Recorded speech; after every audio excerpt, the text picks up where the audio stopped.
We live in the shadow of Vietnam, haunted by ghosts of our own making.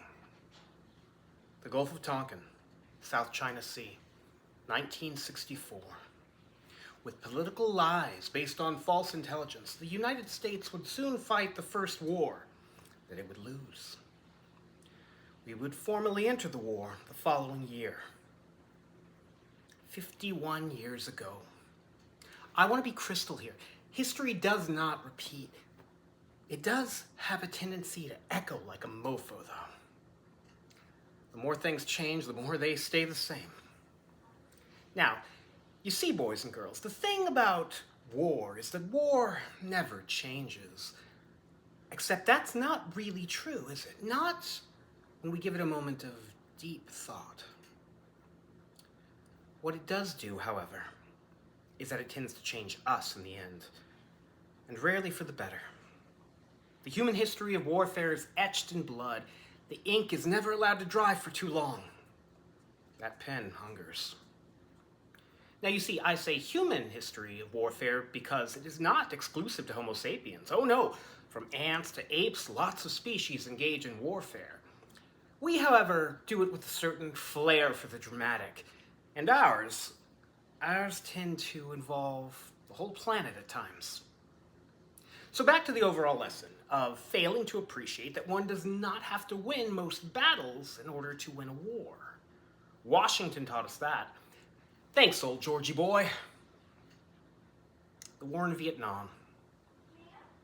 A war that incidentally the VC would refer to as the American War in Vietnam. They are not wrong in that in the slightest.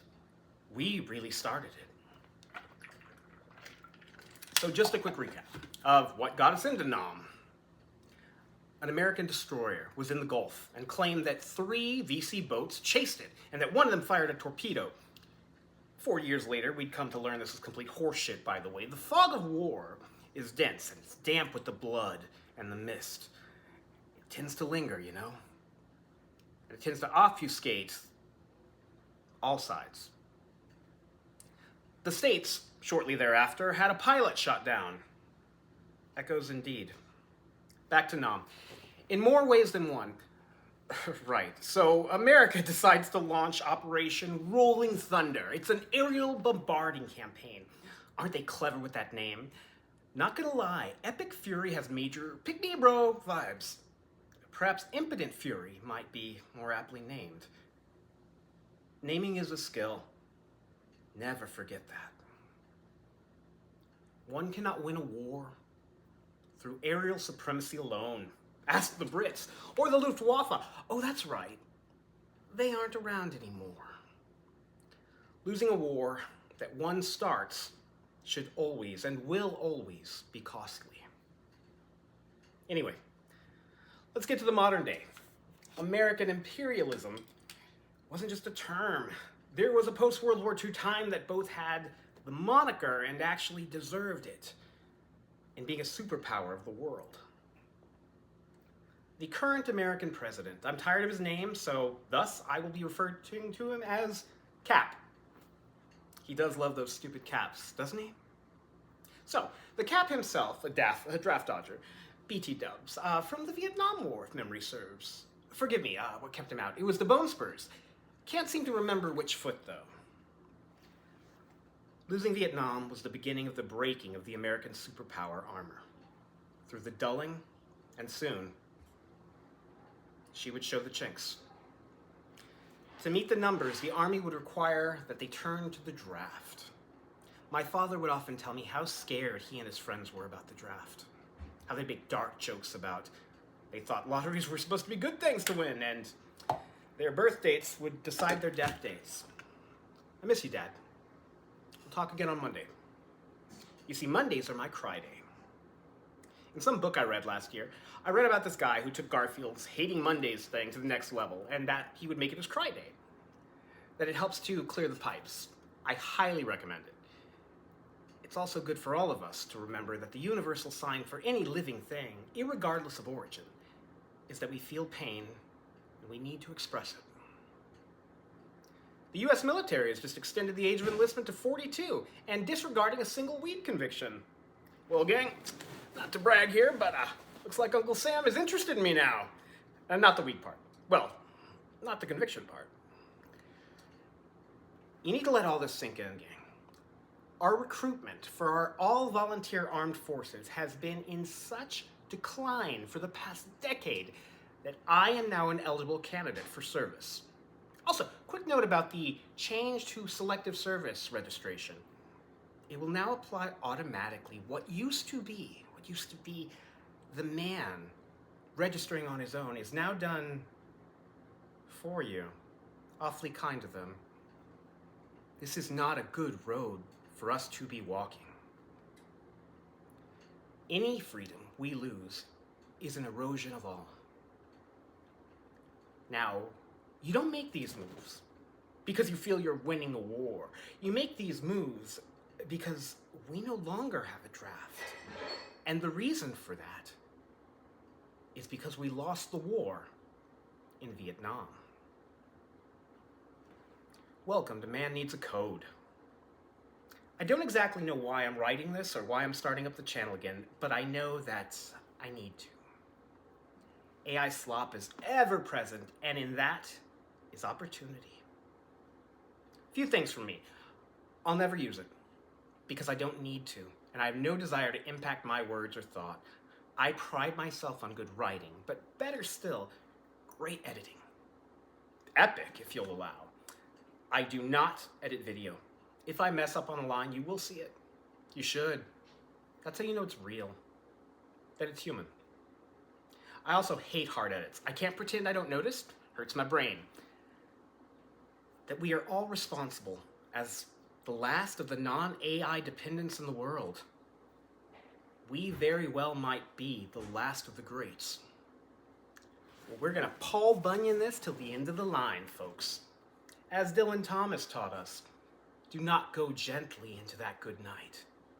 Rage against the dying of the... Exactly. Thanks for finishing the thought. I don't like constraining myself to a single way of writing and know that first person has its place. They will tell us that third person can offer a more scholarly voice. But you and I both know that rules were meant to be studied and then tested to their limits. AI is everywhere now, and the scariest place is on the battlefield. I guarantee you that strike on that Iranian girls' school was AI-driven. Max lethality, and then just blame it on the tech. Don't worry, though. Us historians won't soon forget.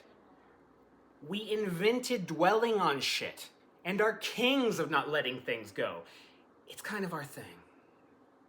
Anyway, I'm done ignoring the tech jungle being built all around us like a self-adorned chosen cage.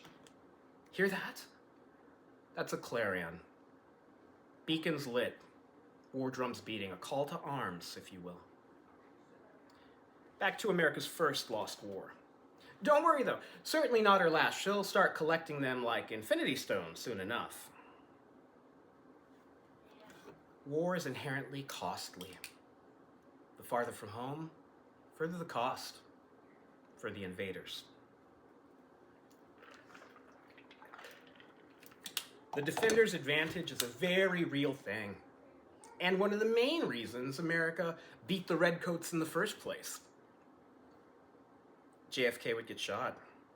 LBJ would dig America deeper into Vietnam. So deep, in fact, Johnson was worried about being primaried as a sitting president, and instead decided to retire.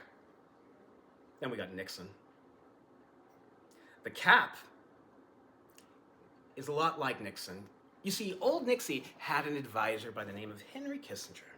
And this dude had a lot of ideas about politics and what it could be used for. The Madman theory of geopolitics is incredibly simple, also desperately naive. The theory goes that it's to your benefit for everyone to think that you're unstable, unhinged, a lunatic. Think Wild Card from It's Always Sunny in Philadelphia. Whereas Nixon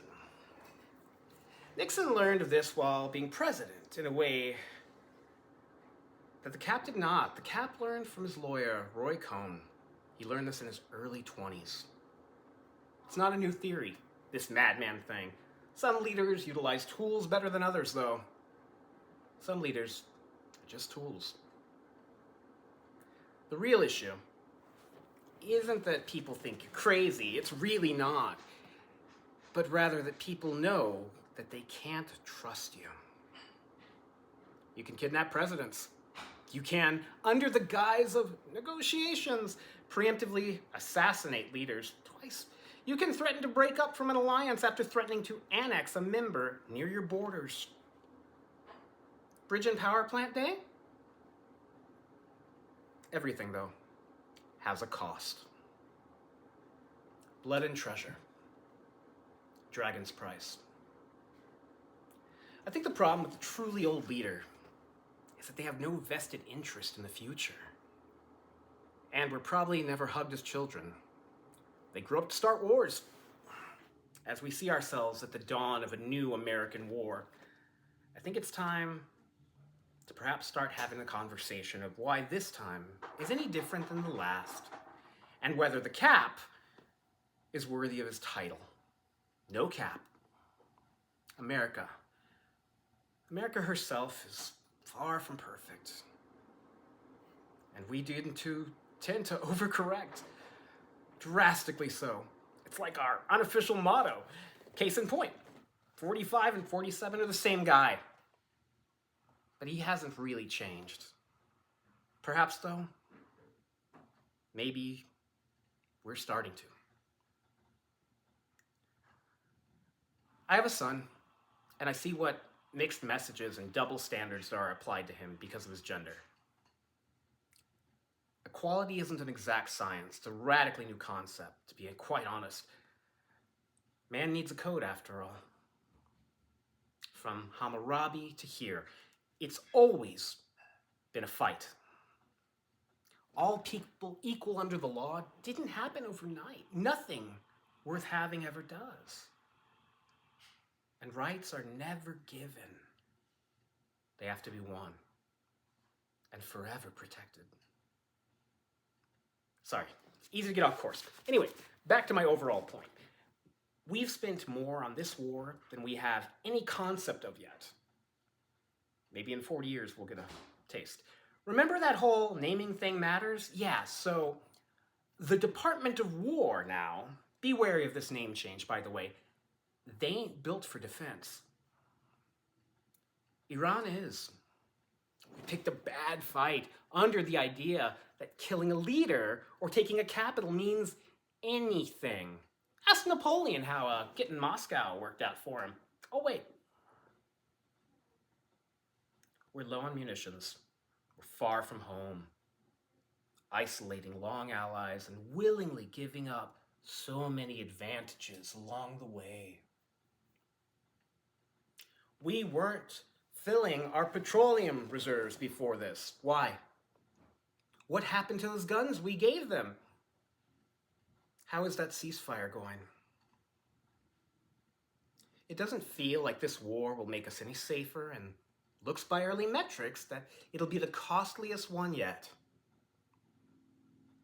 Politics internationally is a whole different ballgame, and we just bet the house on the guy who couldn't make even that business model work.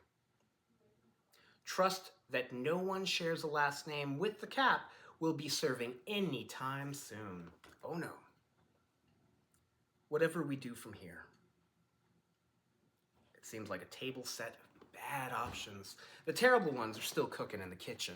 So the Mad King wanted a peace prize. And because he didn't get it, we get this. But really, it's more than that. It's young men dying for old men's choices, oftentimes with very young girls. He may be a master of distraction, but he's also trained us well. Shout out to that 13-year-old who bit him. True American hero. As I said, America has and always will be a fight. But damn if she isn't a gal worth protecting. On the flip side, The Cap's current wife had a fun press conference that the Cap was not aware of beforehand. Expect something coming down the pipe that she'll probably blame on AI. It'll be true. AI is the well of poisoned ambrosia, and I think we'll chat more about that next time. Well, boys and girls, that's all I've got for you today. I'll see you next week. Until then, remember to hydrate, get good rest, and consume something green if you can. Make good choices, and don't die. Peace.